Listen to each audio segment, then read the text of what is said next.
대장동 비리 일환인 50억 클럽 의혹을 수사하고 있는 검찰이 박영수 전 특별검사를 다시 소환하면서 구속영장 재청구 초일기에 들어갔습니다.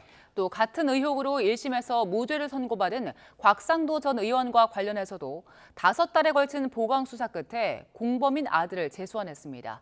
취재기자 연결합니다. 송재인 기자. 네, 서울중앙지방검찰청입니다. 네, 박영수 전 특별검사부터 짚어보겠습니다. 영장이 기각된 지 한 달 만에 검찰이 다시 박 전 특검을 소환한 거죠?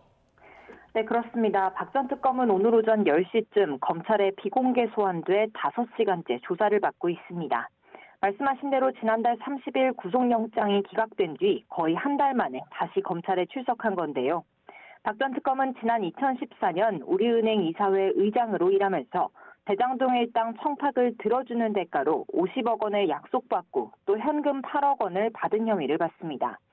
검찰은 오늘 조사에서 박 전 특검이 받은 8억 원의 성격 등 혐의 전반을 다시 확인하면서 특히 박 전 특검의 딸이 2016년 화천대유에 입사해 받은 자금이나 이익의 성격도 집중적으로 캐묻고 있습니다.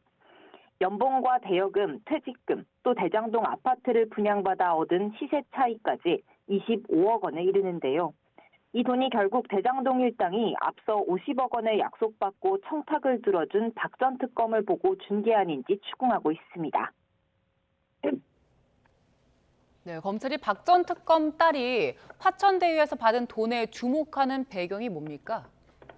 네, 한 달 전 법원이 박 전 특검의 구속영장을 기각했던 사유, 즉 검찰이 영장을 다시 청구하기 위해 혐의 보강에 주력해왔던 부분이기 때문입니다. 앞서 검찰은 박 전 특검에게 수재 혐의만을 적용해서 첫 번째 구속영장을 청구했습니다.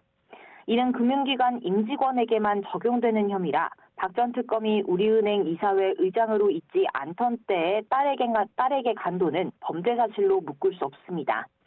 이에 따라 검찰은 첫 번째 구속영장에서 딸이 받은 돈은 50억 원 약속의 실체를 뒷받침하는 증거 정황, 즉 배경으로만 기재했는데요.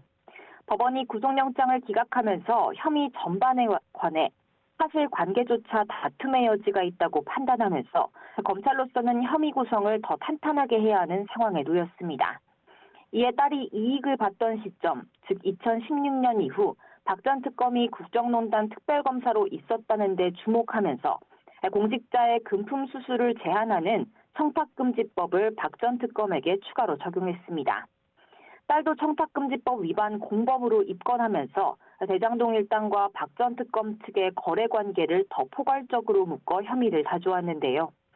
지난 24일 딸을 소환한 데 이어 오늘 당사자까지 불러 조사하는 만큼 보강 수사를 이제 마무리하고 조만간 박 전 특검 구속영장을 다시 청구할 전망입니다.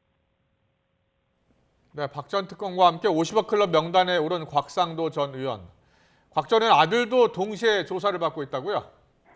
네, 또 다른 50억 클럽 수사팀도 오늘 오전 10시쯤부터 곽 전 의원 아들 병채 씨를 불러 조사하고 있습니다. 50억 클럽 의혹을 받는 인물 가운데 검찰이 최우선 수사 대상으로 삼았던 곽 전 의원이 1심에서 뇌물수수 혐의 무죄를 선고받은 지 5달여 만입니다. 곽 전 의원에 대한 검찰의 재수사 역시 부자가 경제 공동체였다. 즉 자녀가 받은 돈이 곧 부모의 몫이었다는 점을 입증하는 게 핵심입니다.